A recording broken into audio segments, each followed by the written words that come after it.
Today we're going to be talking about reviewing and testing one of the cheapest water filters that you can find on the market. It's also one of the lightest. So that's what we're going to get into today, and what we're talking about here is the LifeStraw. So this is the LifeStraw, and you have probably seen ads for it, or you've seen it around quite a bit. At least I have. If you go to any kind of outdoor shops or anything like that, I feel like I see this all the time. But we are going to be testing out the LifeStraw today, just talking about the pros and cons of it, how it's made, how it's filtering water, all that kind of stuff. So that's what we're going to be getting into today. So what is the LifeStraw? It is just like most other water filters, which its main purpose is basically to take water that is contaminated and unclean and turn it into clean, fresh drinking water for yourself, specifically while you're like out on the trail or something like that. So if you dip, theoretically, if you dip this into any kind of like stream or lake or pond or whatever it is, that you should be able to basically just filter water straight through it. And on the other end of this right here is clean drinking water for you that's safe and just like good to drink. It does say, honestly, just like most water filters, and we'll get into the pros and cons a little bit more in a second, but it does say that it removes 99.999 whatever percent of all that kind of stuff. So that does actually also count like things like Giardia and even microplastics and all that kind of stuff that might get into your water sources.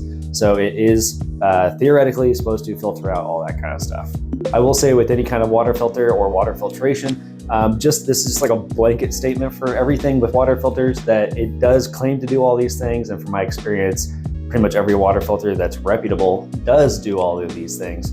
But if you really want to clean out your water source, the best way to do it is to boil it or use those like little tablets that are really going to wipe out everything in there.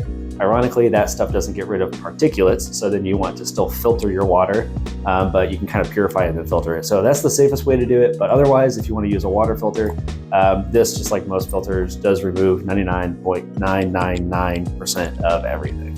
So how does the LifeStraw water filter work? It actually works very similar to the Sawyer Mini water filter, which is basically that it uses hollow fiber membrane technology. And what that basically means is that there's just a bunch of little fibers kind of woven throughout here, back and forth and all that kind of stuff. And when you are drinking through this end and pulling through this end, all the water comes from here, goes up through all of those membrane filters and all that kind of stuff. And just like all the tiny little bits get stuck between one of those fibers, and what comes out the other end by that point is just clean water. So that's the technology that's being used in here, is a hollow fiber membrane. So the whole point is you drink through here and it catches everything that it could possibly catch in that water, and the only thing that's left is the water itself.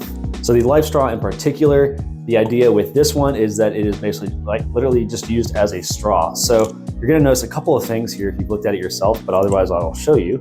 So this is the end that you're supposed to drink through, and then this is the end. Pop that cap right there. This is the end that goes into your water source. So this is being used not as a straw that you could actually put inside of a water bottle or something like that. This is actually meant to be used. If you've seen the images of this, it's like, I think it's why it's burned into my brain so much, because I've always seen the images of this. And we'll get into this in a moment, why that image is burned into my brain. But the idea is that you just stick this into like a river or a lake or a pond or whatever it is, your water source, and then you just use it like a straw and just suck the water straight through with you kind of down at the water doing it. So that's the whole idea with the LifeStraw, and they definitely named it aptly. So yeah, there you go. So I'm not going to give you a particular demo of this guy because I think it would honestly be pointless. You'll understand how this thing works. You just stick this end into whatever water source you want and you suck through this end. So I have tested it out, and I will tell you, like at first, when you're trying to get the water through the membrane, you're kind of doing that process of getting that first bit of water through the membrane. It's going to take a minute. You're going to be like sucking on it and nothing's going to be happening, but just give it a moment, because you're basically working that water all the way through the membrane and then to your nozzle here where you're actually drinking through it.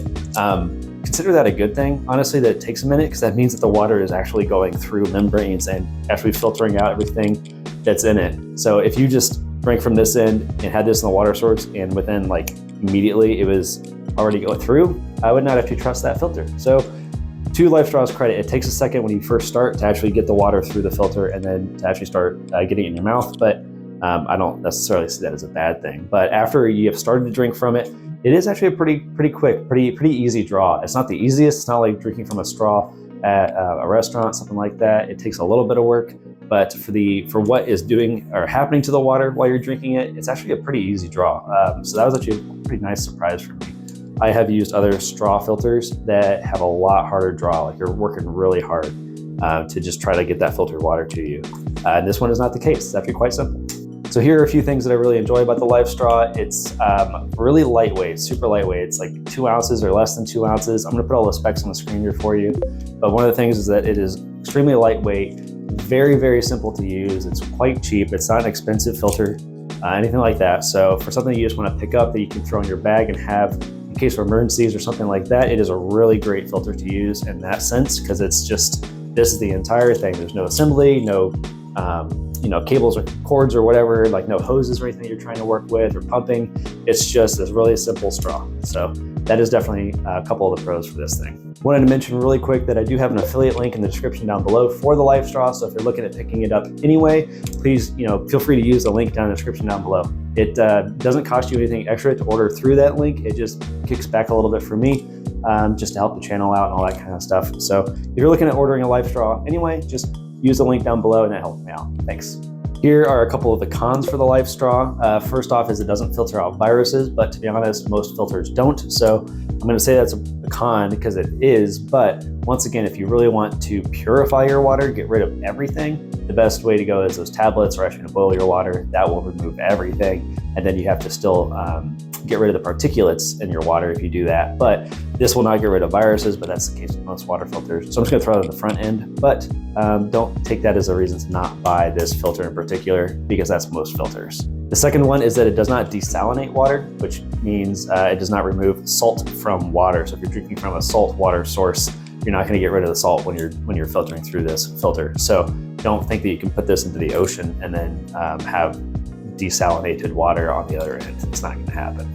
The next thing is actually one of the biggest ones for me is this does not have any kind of bladder system. It does not have a way to hook up to a water bottle, anything like that. So you can stick the filtering end into a water bottle or something like that, but coming out the other end, it's just a nozzle. This thing is really built to essentially be something that you are drinking from a source. You're not carrying a source with you or anything like that. I guess the solution you could do if you had a big enough nozzle on a water bottle is you could bring a water bottle of unfiltered water with you and then stick this into the water bottle and drink out of it. And that could be kind of how you do it, but it's not really built to be the best version of a water filter, if I'm being honest. This is really great for like emergency kits or just something you throw in your bag the last minute. If you're going on a quick day hike and you just think you might want to like drink from a stream every once in a while or something like that, but I would not recommend using this as my main water filter source. I think that would be a mistake. I will say just one quick thing as you are drinking from this, if it starts to become hard to drink from, actually do a quick flush on it. So how you flush it is basically just blowing into the nozzle instead of pulling up. So when you're pulling water through, I would actually suggest that anyway, when you're done filtering water with this at whatever point you are, pull it out of the water and then keep pulling on it to get the water through. And then once you've done that, actually blow out and like push the water out. So how you flush the system is you actually just blow into the nozzle instead of pulling from the nozzle. Does that make sense? So I would just say do that anyway. Flush your filter every time you're done using it. Doesn't matter what filter it is, if it's the LifeStraw or Sawyer or MSR or anything like that, just flush your filters when you're done using them. The last thing I will say on that is also this has a lifespan of about 1,000 gallons. So if you get to a point where you have been filtering water with for quite a while and the pull is really hard, the draw is just really difficult, you've tried to flush it, all that kind of stuff, and it's just not doing it for you anymore. The way that these are made is that once it is done filtering as much water as it can, like it's hit its end of life, it is meant to basically just stop filtering water. So if the draw becomes too difficult and you're just not getting anything out of it anymore, that is your sign that it is at end of life, and throw it away, get a new one. So for the price and simplicity of the LifeStraw, I would give it a recommendation for something that you could throw in your bag as like a go bag, or sort of a, not last resort, but just as something that's like not your main instrument for filtering water. So it is good for that, but I would not recommend this as your primary water filter system on the trail or something like that. So once again, throw it in a go bag, throw it as just like a secondary option in case everything else fails. It's super lightweight, really cheap, really easy to store. There's not much to it. It's really simple. So for all those reasons, it's really good, but I would not use it as your main water filtration system.